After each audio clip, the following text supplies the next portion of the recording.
The chandeliers trembled slightly in the winter draught, their crystals scattering candlelight like shattered stars across the ballroom floor. Music swelled from a distant quartet, measured, elegant, unfeeling, and gowns of every hue brushed past in a flurry of satin and whispered ambition. Amid that golden splendor stood a single figure whose dress defied the palette of the evening. Her gown was black, plain, modestly cut at the throat. Her gloves were mended twice. She carried her widowhood like an inheritance she could neither spend nor escape.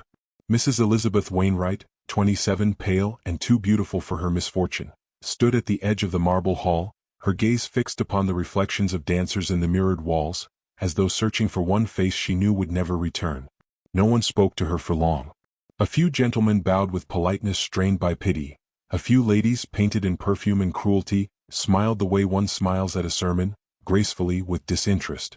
They said she had been the wife of a naval officer, brave and poor, that he had gone down at Trafalgar saving another man's life, and that she had never again worn color. Society, ever fond of tragedy when properly distant, adored her story but shunned her presence. Widows were reminders of endings, and London, in its glittering vanity, adored only beginnings. At the far end of the hall, the Duke of Redbourne entered with the calm precision of a man born to command silence. He was tall, lean, perhaps 35, with a severity that passed for handsomeness and an expression that had forgotten how to smile. He had buried his Duchess scarcely 2 years before, and though the tongue whispered of his coldness, his restraint drew respect. He paused briefly at the threshold, surveying the room with an unreadable gaze that seemed to weigh every person and find them wanting.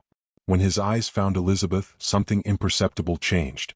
Not in his face, which remained as austere as marble, but in the air around him, as though the orchestra itself faltered on a note unseen. He watched her quietly, not as a man appraises beauty, but as one observes a portrait long neglected in a gallery, something that once stirred the heart, now layered with dust and silence. Elizabeth felt his attention without daring to meet it.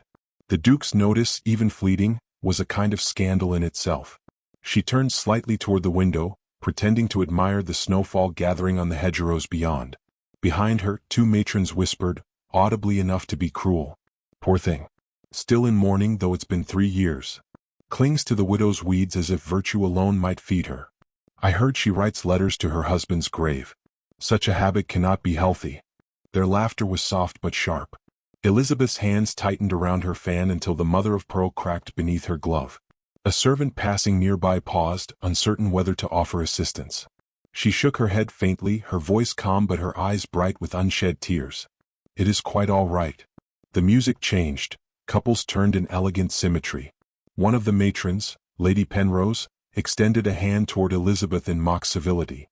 You do not dance, Mrs. Wainwright? Or do you prefer the company of ghosts this evening? A ripple of amusement circled the group.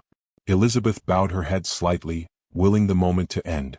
Yet before she could retreat, another voice, low, measured, unmistakable, cut through the laughter. Perhaps, said the Duke of Redbourne, it is the living who fail to keep pace with the dead. The conversation froze. Lady Penrose's fan stilled in midair. The Duke stood behind them now, tall against the glittering chandeliers, his dark coat trimmed in silver thread. The hush that followed was absolute. He regarded Elizabeth not as an object of pity, but as though she were the only honest person in the room. I believe Mrs. Wainwright has danced more honorably than most, my lady, he continued, his tone courteous but edged. Some partners demand a lifetime's fidelity. No one dared answer. Lady Penrose curtsied awkwardly and withdrew, her smile brittle as frost. The Duke inclined his head toward Elizabeth, an act of gallantry so simple that it startled her more than any dramatic rescue could have. She felt every eye in the ballroom fixed upon her, waiting for her reaction. Your Grace, she murmured, voice barely above a whisper. You are very good. Not good, he said, his gaze steady. Merely just. He extended his arm in silent invitation. For a moment she hesitated. To refuse might be proper, to accept, ruinous. Yet something in his expression, an echo of loneliness that mirrored her own, disarmed her caution. She placed her gloved hand on his sleeve, and the crowd parted as though a secret were passing among them. They did not speak as they crossed the floor. The orchestra began a slow waltz, its rhythm soft and deliberate. His hand at her waist was steady but distant, his movements precise, protective. Elizabeth's heart thudded painfully beneath her ribs. The scent of sandalwood and winter air clung faintly to him. She could not recall the last time she had been held even with such restraint. Around them, conversation returned, murmured, uncertain. The sight of the Duke dancing with a widow would feed the gossip sheets for weeks. Yet in that brief orbit of polished floor and flickering candlelight, Elizabeth felt something awaken that had long been buried, the dangerous memory of being seen. When the final note faded, he released her hand as though reluctant to disturb the spell. "You endure them well," he said quietly, eyes still upon her. "It is all one can do," she replied. "Endure." He studied her face and something softened in his own. "You need not always stand at the edge, Mrs. Wainwright." She looked away, her composure trembling. "Where else is there for widows to stand, Your Grace?" He did not answer immediately. The silence stretched until it became a kind of promise. Then, with deliberate gentleness, he said, "Beside those who understand the edge." The words lingered between them, fragile and electric. Before she could reply, a servant approached to announce supper. The spell broke, the crowd surged anew. The Duke inclined his head in farewell, his expression unreadable once more. Elizabeth curtsied, her pulse unsteady. When she straightened, he was already moving through the crowd, his dark coat vanishing among brighter colors. Yet she felt his absence like a physical ache. At the edge of the ballroom, near the frost-dimmed windows, she paused to steady her breath. Outside, snow continued to fall, silent and indifferent. Somewhere within the music and laughter, she thought she heard his voice again, echoing faintly in memory, "You deserve to be seen, Mrs. Wainwright. Even grief should not be invisible." For the first time in years, she allowed herself to wonder what might follow endurance. The candles flickered, the whispers resumed, and in the polished mirror beside her reflection stood the faint impression of the Duke's silhouette, watching still, unseen. Snow still lay along the ridges of the Redbourne estate when Elizabeth arrived to begin her new post. The carriage wheels crunched over the gravel, the sound sharp and lonely in the vastness of the drive. A grey sky hung low over the turrets of Hawthorne Hall, and from its many chimneys rose the thin, white smoke of ordered life, discreet, contained, unwelcoming. She sat stiffly inside the carriage, gloved hands clasped around a small traveling bag that contained all she now owned. A governess again, though this time in a duke's household. A curious mercy for a woman whose reputation had so recently been the subject of amusement. When she stepped down, the butler, tall and solemn, greeted her without expression. "Mrs. Wainwright," he intoned. "His Grace is from home today. You'll be shown to your quarters." The air carried the faint scent of pine and distant frost. Her boots left no mark on the path, for everything here seemed polished into silence. Her new chamber overlooked the east gardens, though what remained of them were twisted hedges and glass houses gone pale with neglect. From within, she could see the faded outline of painted angels on cracked greenhouse panes. There was a sadness in their stillness that felt almost kindred. Days passed in careful routine. The Duke's young niece, Clara, was her charge, a gentle child of 7, curious but timid. Elizabeth taught her French and scripture, and occasionally, when the Duke dined late, music. The girl played softly, eyes darting toward the door whenever footsteps passed, as though fearful of disappointing an invisible judge. One morning, Clara whispered, "He walks in the garden before dawn. Always the same place, near the broken fountain." Elizabeth smiled faintly. "Does he? Even in this cold?" The child nodded. "He says it keeps him remembering." The words lingered like frost on glass. That evening, Elizabeth went to the window long after the lamps were dimmed. She saw a faint light moving across the lawn, someone carrying a lantern near the abandoned greenhouse. The figure was tall, deliberate. The Duke. She turned away before curiosity could turn to impropriety. Yet the image returned each night, the Duke among the ruins tending something invisible.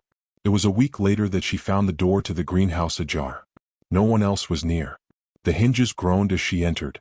Within, the air was warmer, heavy with the scent of damp earth. And there, among rows of half-restored soil, bloomed a single white camellia. Her breath caught. The camellia had been her wedding flower. Her husband's coat had borne one on their last evening together. She bent to touch its petals, cool as porcelain. Behind her, a voice spoke, low and unexpected. "You remember them." She turned sharply. The Duke stood in the doorway, his lantern throwing gold against the glass. "They are rare this far north," she said softly. "I planted them once. Long ago." "I know," he replied. The gardener recalled it. "He said the beds here were once yours to tend." She froze. "Mine?" "I asked after the previous governesses," he said. "None cared for flowers. Only you spoke of them at supper that first week." Her composure trembled. It was idle conversation, Your Grace. He studied her, the faintest trace of warmth softening his austerity. Perhaps. But idle things often reveal what duty hides. Their silence was broken by the drip of melting frost. She noticed his gloved hands were lightly dusted with soil. You did this, she said quietly. You restored them. He inclined his head. For memory's sake. For yours or mine? A faint smile touched his mouth, brief, self-mocking. Does it matter? It did terribly. Yet she said nothing. He set the lantern beside her and examined a sprig of leaves. They'll bloom properly by spring, he murmured. If the weather shows mercy. Nature seldom bends to mercy, she answered. He looked up at her then, and something unguarded flickered between them, recognition, fragile and immediate. But before either could speak further, footsteps approached. The butler's voice cut through the warmth of the glasshouse. Your Grace, Lady Penrose and her daughter have arrived unexpectedly. The Duke straightened, mask returning. Attend to your lessons, Mrs. Wainwright, he said with formality restored. This room is not for gossip. She curtsied. Of course, Your Grace. When he was gone, she stood alone amid the flowers, the lantern's light wavering like breath. By evening, the household swelled with visitors. Lady Penrose again, trailing her daughter and a tangle of silks. Elizabeth moved quietly through corridors, unseen but ever seen, carrying books to the schoolroom. As she passed the drawing-room, voices reached her, sharp, amused. Restoring her greenhouse, they say. A governess's garden. She must have charmed him dreadfully. Imagine, His Grace lingering where a servant once stooped to plant things. Elizabeth halted. Her pulse thundered. She fled before she could hear more. Upstairs, in the stillness of her chamber, she pressed her forehead to the cold glass of the window. Below, the lantern glowed once more in the greenhouse. The scandal had already begun its whispering crawl. Days turned colder. The Duke's visits to the glasshouse grew rarer, his demeanor more distant. Yet one afternoon, Clara ran breathless into the schoolroom, clutching something wrapped in linen. He said to give you this, the girl whispered. Elizabeth unwrapped it, a small potted camellia, still budding, roots bound in velvet ribbon. A note lay beneath, the handwriting precise and bold. For those who still remember that life endures beyond loss. She could not breathe. She hid the gift away, terrified of discovery. But gossip is a creature that needs no proof. Servants began to watch her too long, glances sharpened like knives. When the Duke returned from London a fortnight later, she expected dismissal. Instead, he summoned her to the library. He stood by the fire, letters in hand, expression unreadable. You are aware, he began, that tongues have been set wagging. Yes, Your Grace. You have done nothing improper? No, Your Grace. He studied her as though weighing the fragility of truth itself. Then the fault is mine, he said at last. Kindness breeds suspicion in cruel soil. She wanted to protest, to thank him, to vanish. But all she managed was, it will pass. His eyes met hers. No, Mrs. Wainwright. Scandal does not pass, it lingers until replaced by something louder. He moved closer, the firelight carving gold into his profile. You should not bear its cost alone. Then who should? Perhaps, he said softly, the one who began it. Her voice trembled. Why would you risk yourself for me? His answer came after a silence that seemed to stretch beyond the room. Because, he said, you remind me that grief need not be the end of grace. The word struck something deep within her, an ache too tender for expression. She curtsied quickly to hide her confusion. You are generous, Your Grace. But such generosity will destroy your peace. He smiled faintly. Peace is overrated. That night, unable to sleep, she returned to the window. Snow had begun again, soft and ceaseless. In the greenhouse, the lantern still burned, though no figure moved within. Its light shimmered through the glass like a secret waiting to be understood. She drew her shawl tighter, heart caught between fear and hope. Far below, unseen in the shadows of the winter garden, the Duke looked up toward her window. He did not call out, nor did she move. The distance between them was both safety and sorrow. The wind carried a faint scent of camellia across the cold air, fragile proof that something forbidden had already begun to bloom. Rain arrived before dawn, quiet and persistent, seeping through the cracks of spring. By the time the first bell rang in the hall, the world beyond Hawthorne's windows had blurred into silver and mist. Elizabeth lingered by the hearth of the schoolroom, her lesson notes untouched. The whispers had grown louder since the camellia's appearance. Every servant's glance carried its own question, every silence its judgment. She had thought of leaving, but the letter the Duke had once written, never signed, never sealed, burned like a promise she could not abandon. That morning Clara came running with a flushed face. "He's home early, Mrs. Wainwright." His Grace rode through the rain without escort. Elizabeth looked up sharply. "Through the rain?" "Yes," the child said, lowering her voice. "He looked angry but not at you. He said to light the fire in the great hall. He means to speak with you." Elizabeth's pulse quickened.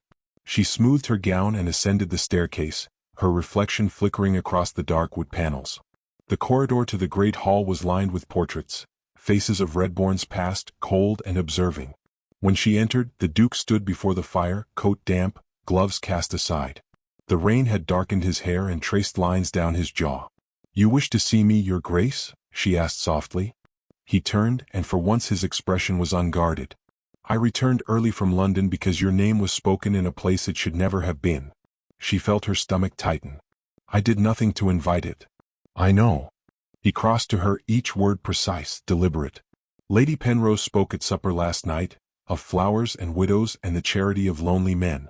She has influence and she will use it to ruin you." "I am already ruined in her eyes," Elizabeth said quietly. "A widow who earns her bread is an offense enough." His gaze softened, but his voice remained steady. "You should not stay here. If you leave now, I can protect what remains of your name. I will see you settled, comfortably elsewhere." She flinched. "Exile me then? To be whispered about in another parish? I would spare you further humiliation." She met his eyes with sudden fire. "Then you misunderstand me, sir. I'm not afraid of gossip. I am afraid of gratitude becoming debt." The air between them stilled. He stepped closer, the fire painting light against his cheekbones. "And what debt would you owe me, Mrs. Wainwright?" She hesitated. "The one I already do," she whispered. "For kindness I cannot repay." The Duke studied her in silence. "You mistake kindness for recognition. We are both prisoners of memory, you and I. You mourn what you loved, I mourn what I never had." The word struck her like a confession. "You had a wife, Your Grace." "A wife," he said almost bitterly. "Yes, but not a companion. Not a soul that saw me." He turned away, hands clasped behind his back. The rain beat harder against the windows, thunder rolling distantly. "Do you know why I restored that greenhouse?" he asked. She shook her head, though he could not see it. "Because she hated it," he said. "My late Duchess despised the smell of soil. It reminded her of common birth. When she died, I sealed it as one seals a wound. But when you looked upon those broken panes, I saw the garden again, alive as it once was." Elizabeth's voice trembled. "Then I've brought you grief." "No," he said. "You've brought me remembrance." The words were dangerous. She felt them settle inside her chest like embers, and for a moment she could not look away from him. The rhythm of the rain became the rhythm of her breath. He turned then, and she saw in his eyes something fragile yet fierce, something that frightened her more than any scandal could. "You mustn't say such things," she managed. "Why?" "Because they mean too much." Lightning flashed beyond the windows, white and sharp. The Duke stepped closer, his voice low, almost reverent. "Meaning is all that remains when propriety is gone." She drew back, heart racing. "You speak of things that cannot be." He regarded her steadily. "Then tell me, if they cannot be, why do they already feel as though they are?" Her composure fractured. She turned toward the fire, the warmth stinging her eyes. "You are cruel," she said softly, "to offer what I cannot accept." "I offer nothing," he replied. "Only truth." A long silence fell between them, filled only by the hiss of rain on the windows. When she finally looked back, his expression had gentled. He reached for the mantle, retrieving something small wrapped in linen. He unfolded it, a pressed camellia, its petals pale and thin as memory. "I meant to send this to you," he said, "but I could not trust the hands it would pass through. I thought perhaps you'd prefer to keep your distance." She took the flower with trembling fingers. "Why show me now?" "Because I am tired of distances," he murmured. The firelight flickered, illuminating the fine tremor in his jaw. Elizabeth stared down at the faded blossom, the symbol of her former life, her husband's courage, her years of loneliness, her vow never to belong again. Tears blurred her vision. "I cannot give you what was buried with him. I ask only that you stop burying yourself beside him," he said gently. The words broke something in her. She turned sharply, voice shaking. "Do you think it's so easy to forget?" That one storm of words could wash away 3 years of silence.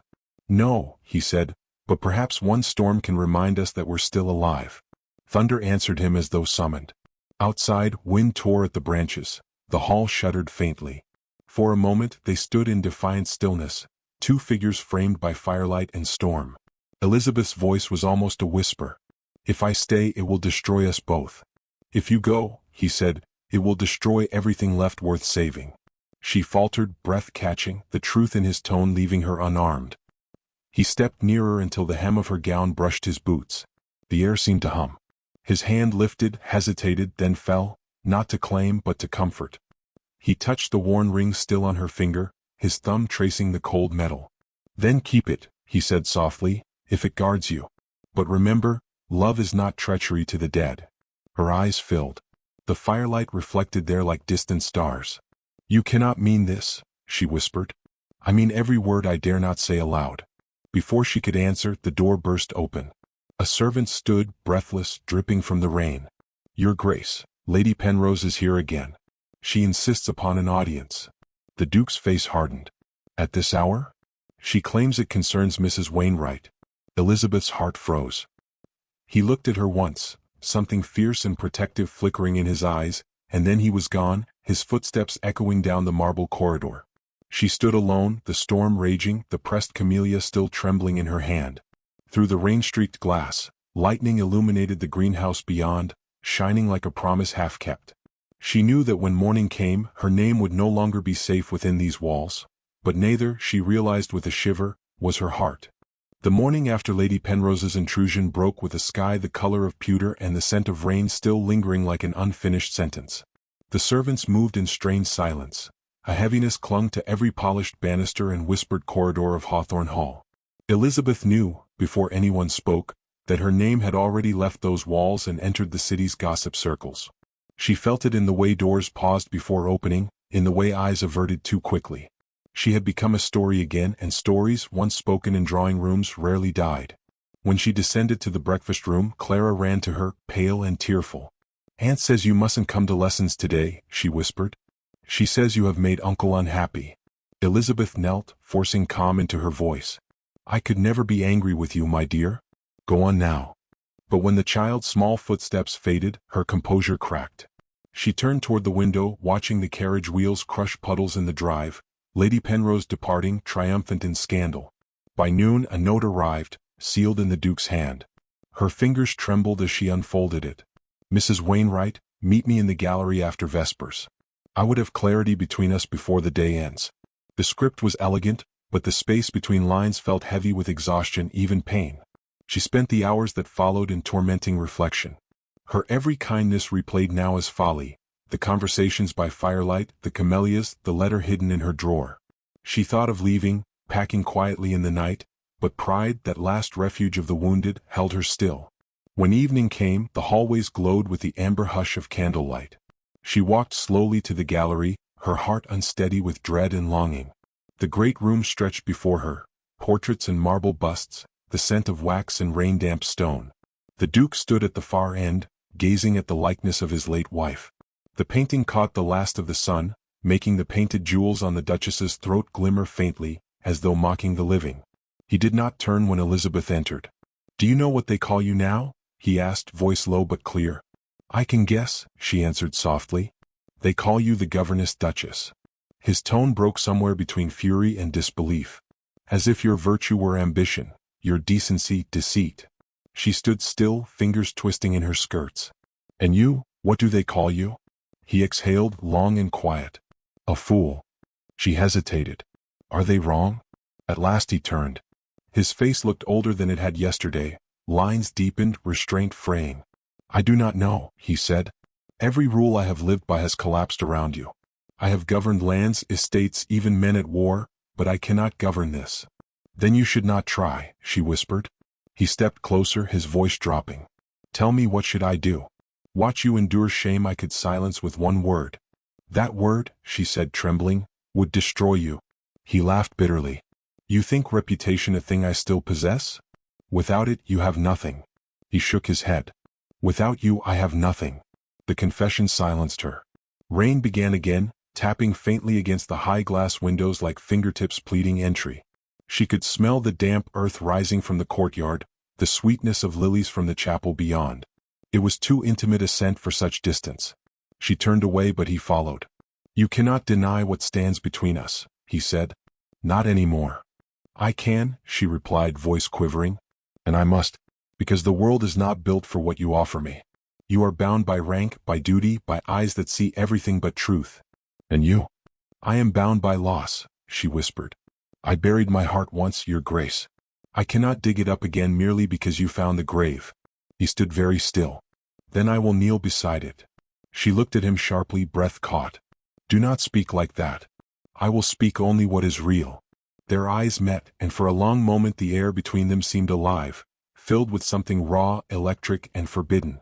She wanted to flee, yet found herself unable to move. He reached into his coat and drew out a folded parchment.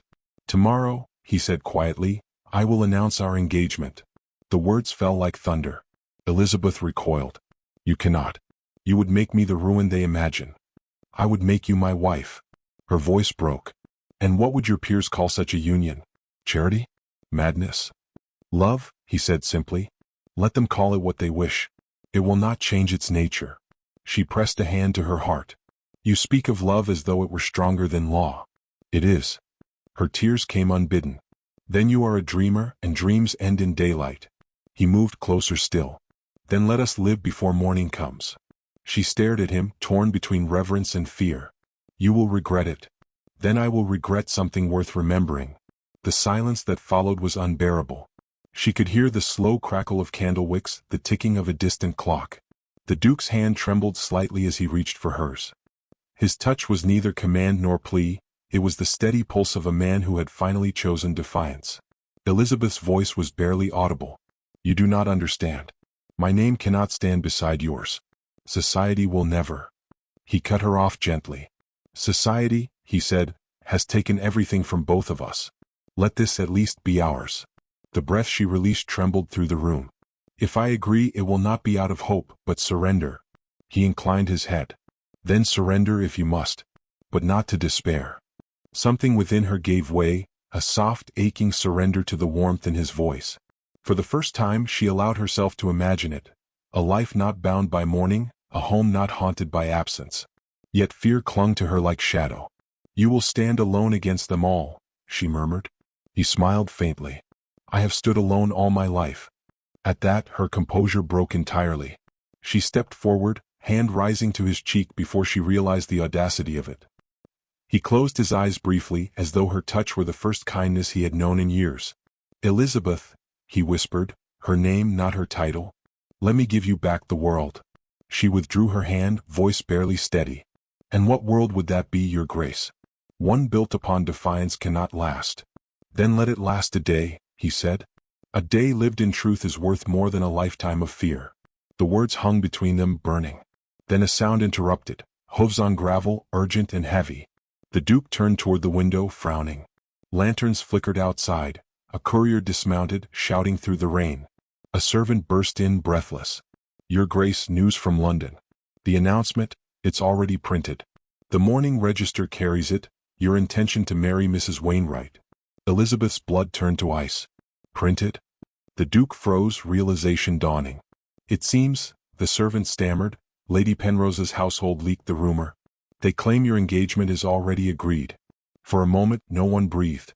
Then the Duke straightened, his jaw set. "Then let it be true," he said. Elizabeth stepped back, voice breaking. "No, you cannot. I already have." His eyes blazed with a strange, calm resolve. "If the world insists upon scandal, let it scandalize itself with honesty." Outside, thunder cracked like judgment. Elizabeth stared at him, half in awe, half in terror. The man before her was no longer the restrained Duke of Redbourne, but something freer, fiercer. A man willing to burn his reputation to keep his heart intact. The candles flickered wildly in the draught as lightning flared through the tall windows, framing them in pale gold and shadow. And in that trembling light, she understood with aching clarity that nothing, no prayer, no propriety, could undo what had already begun. The rain had passed by dawn, leaving Hawthorne Hall wrapped in mist. The valley below shimmered faintly, each blade of grass jeweled with dew. Elizabeth stood by her window, the folded newspaper trembling in her hands. The words, "Black, final, merciless," announced what the world already whispered: the Duke of Redbourne to wed his governess, Mrs. Elizabeth Wainwright. It was not a declaration, it was a sentence. Below, in the courtyard, carriages gathered like carrion birds, bringing the curious and the cruel to witness a ruin they could savor. The knock came softly. "Mrs. Wainwright," said the butler, his voice gentler than before, "His Grace requests you in the chapel." The chapel. Not the gallery, not the hall. The place where grief met vows. Her pulse faltered. She thought of refusing, of packing and vanishing into the anonymity she once despised. But dignity, her last inheritance, compelled her forward. The corridors smelled of damp lilies and extinguished candles. Every portrait seemed to watch her passing, each ancestor silent in judgment. She paused at the chapel doors, her reflection ghost-like in the polished oak. Inside, the Duke stood before the altar, dressed not in mourning black but in slate gray, the color of storms about to break. He turned as she entered. "They've printed our fate," he said quietly. "Let us decide whether it destroys us, or defines us." Her voice was calm, though her heart trembled. "You could have denied it." "I did not wish to," he replied. "The world mistook our truth for scandal. Let it now mistake our scandal for truth." She stepped closer, her hands clasped tightly. "And what truth do you claim, Your Grace?" He studied her face, every line and tremor of restraint. "That I love you. That I have loved you since the first night you stood at the edge of a ballroom, refusing to vanish." The words landed softly, yet the air shifted as though the chapel itself breathed. Elizabeth closed her eyes. "Love does not erase consequence. You will lose everything." "I have lost everything already," he said. "Wealth without peace is a burden. Titles without affection are a cage." Her composure wavered, tears glinting in her lashes. "And what of me? What shall I become in this tale they've written for us?" His expression gentled. "You shall become yourself.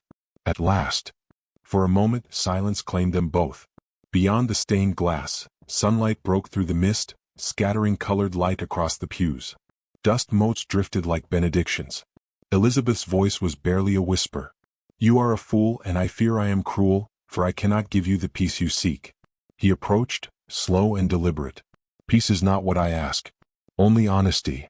She looked up at him, her restraint cracking beneath the weight of his calm. "If I say yes," she murmured, "I give the world permission to call me unworthy." "Then let them," he said. "I shall call you mine." Her breath caught, a quiet, broken sound. The distance between them vanished. His hand rose, hovering for an instant before it found hers. His touch was steady, reverent, as though her palm were a vow. Outside, the bell tolled, first once, then twice, echoing through the estate like the heartbeat of fate. A servant entered quietly, pale with nerves. "Your Grace," he said, "the guests have assembled. They await your statement." The Duke inclined his head. "Tell them they shall have it soon." The servant bowed and departed, leaving the scent of rain and anticipation behind. Elizabeth turned toward the altar. "Will you face them alone?" "I would face 100 parliaments," he said, "if it meant one honest hour beside you." Something inside her shifted, quiet but irreversible. She thought of the years she had survived. Widowhood, pity, the dull ache of being half alive. And now, standing before him, she felt both terrified and luminous, as though life itself had found her again. She lifted her chin. "Then let us face them together." The words hung in the air like the turning of a key. He smiled, faintly and almost in disbelief. "Then you consent?" "I consent to courage," she said, "whether it ends in ruin or redemption." He offered his arm. She took it. Together they crossed the nave, their footsteps soft against the marble. The great doors opened to the courtyard, where the guests waited, rows of curious eyes and brittle smiles. A hush fell as they appeared. The Duke's voice carried clear and calm. "You came for scandal," he said, "but you will leave having witnessed devotion." He looked down at Elizabeth, pride and defiance mingling in his gaze. "I have chosen not to live as the world expects, but as conscience commands. Mrs. Wainwright is to be my wife, not my governess, not my charity, but my equal." Murmurs rippled through the crowd, disbelieving, indignant. A few women gasped. One gentleman laughed in disbelief. But the Duke's voice silenced them again. "If any man here doubts her honor," he continued, "let him recall that mine is tied to hers." The words, though measured, struck like thunder. Elizabeth's throat tightened. She turned to meet their eyes, those who pitied, those who scorned, and found that she no longer cared. The vicar, drawn by the commotion, stepped forward uncertainly. "Your Grace," he said, "are we to?" "Yes," the Duke interrupted gently. "Now if you please." The ceremony was brief, yet every phrase seemed weighted with centuries of rebellion. The chapel doors stood open, and the scent of wet grass and lilies drifted in. When the vicar spoke the final words, "Whom God hath joined together," the Duke's hand found hers again, firm, unwavering. When it was done, applause did not come. The guests rose in uneasy silence, uncertain whether to congratulate or condemn. Elizabeth felt her heart race as the Duke turned to her, his eyes bright with something close to wonder. "It is finished," he murmured. "Or perhaps it has only begun." But the hush was broken by the slam of the doors. A messenger entered, breathless, rain-slicked, and wild-eyed. "Your Grace," he cried, "the Crown's solicitor awaits you in London. They say your titles, your estates, will be forfeit should this marriage stand." A murmur swept through the hall. The Duke did not flinch. "Then let them go," he said. Elizabeth's voice trembled. "You cannot lose all for me." He turned to her, serene and resolute. "If love costs nothing, it is not worth the name." The messenger hesitated, glancing between them. "Shall I send word of your refusal?" "Send word," said the Duke, "that I have chosen my peace." The man bowed and fled into the rain. Elizabeth stared at him, astonished. "You would give up Hawthorne, your inheritance, your legacy?" He smiled faintly. "They were never truly mine. You are." Tears slipped down her cheeks, silent and unashamed. "And if I am not enough?" He brushed a tear away with his thumb. "You are all that is left when everything false is stripped away." Outside, thunder rolled one last time, then quieted into distant rain. The guests dispersed slowly, whispering, uncertain. Within the stillness, the Duke and Elizabeth stood alone before the altar. The candles guttered, their flames bending toward one another. She looked up at him, voice trembling but clear. "Then let us build something new, even if the world forgets us." He nodded, eyes soft with a kind of tenderness that could outlast ruin. "The world forgets everything," he said. "But let us remember." The doors to the chapel opened once more. Sunlight poured through, dazzling and warm, turning every drop of lingering rain into a shimmer of gold. Outside, the greenhouse stood in full bloom, camellias white as forgiveness, their petals glistening with new light. Elizabeth took his hand. Together they stepped into the sunlight, the air fresh with the scent of earth and renewal. Behind them, the church bell rang again, slow, resonant, triumphant, as if marking not the end of scandal but the beginning of grace.